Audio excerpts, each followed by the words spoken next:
because I now, and I'm looking forward to this interview, across in Australia, and I know a lot of you watch Sky News Australia and indeed other Sky News outlets. We don't really have Sky News New Zealand because Sky here is a separately owned company. It's not part of, if you like, the network of Sky around the world, and it doesn't do any real news. But Sky News Australia, they, I would say, are kind of editorially, attitudinally quite close to the platform in a lot of ways. While we've been concentrating, and we unashamedly concentrate on things that are happening in New Zealand, because I don't think we can influence much happening overseas, Australia has been having a similar debate to our debate about co-governance over a thing called The Voice. And it has been causing some uncomfortable conversations that need to be had. And, it's like the co-governance conversation. The Liberals don't want to have it here. What's happening with The Voice and what's happening generally with the culture wars in Australia? I thought we'd check in with Rita Panahi from Sky News Australia. Rita, thanks for taking the time to have a yarn with us. Nice to talk again. Oh, my pleasure. Good to be with you. All right. So, Rita, just for New Zealanders who don't know, because we're kind of concentrated on the All Blacks losing and our election at the moment, what is The Voice and when does it come to a head?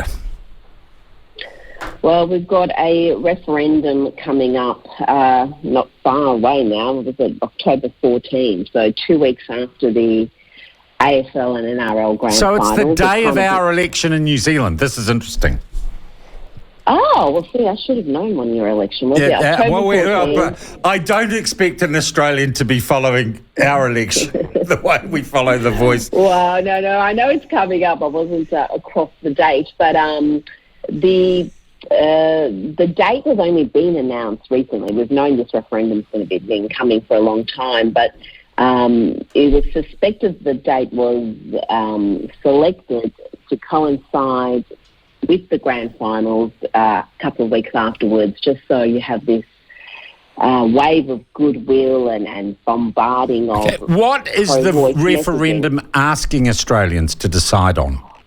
Well, yeah, I should go back to the start. Well, it's about what they call enshrining a Indigenous voice to our Constitution. So what's in the Constitution, it cannot be removed unless we have another referendum to remove it. And The Voice and what it actually is a thing that is very contentious, because the voice advocates would tell you it's a very benign thing. It's just recognising that Indigenous people were here first, and also giving them a way for people for them to influence decision makers with having this voice, whether there's a policy that's being made that's impacting Indigenous people.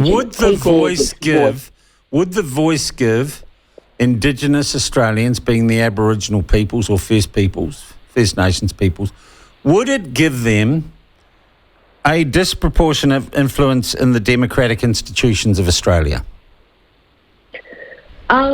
Well, it would forever change our Constitution in a way that I believe would be deeply, deeply unsettling, because it would enshrine racial politics, racial privilege into our Constitution. And so ethnicity would be used as the definer.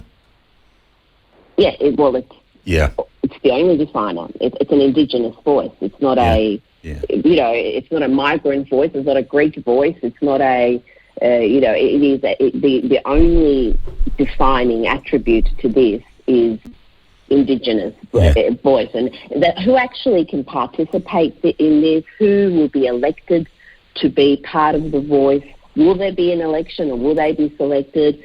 All of those sort of fairly critical factors really haven't been. So would the voice be like a House of Parliament or something? No, it wouldn't be a House of Parliament. It would be an advisory body, but a very powerful advisory body, because as has been pointed out by constitutional lawyers, you can say, well, what policies impact Indigenous people? Well, every policy impacts Indigenous people. It's not just Indigenous. Would it have right of veto over legislation?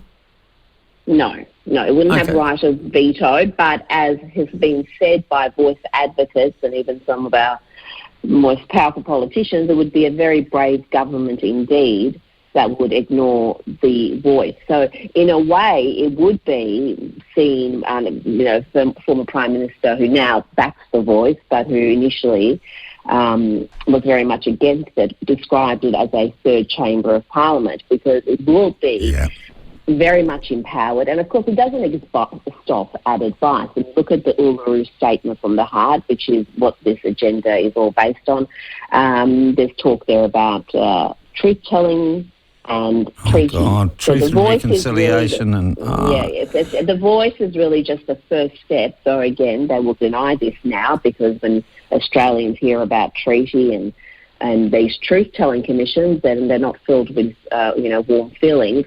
So they're trying to deny that there's no truth to this just being a first step to treaty and reparations and whatever else might follow. But the voice architects themselves are on the record over the years talking about this and saying, yes, the Uluru Statement is about treaty. The voice is the first step to get treaty. You have the voice first, so you have this empowered body to negotiate a treaty. So they've explained it, but now that it's faltering, now that the opinion polls have really turned against it, they are saying, no, this is nothing like that.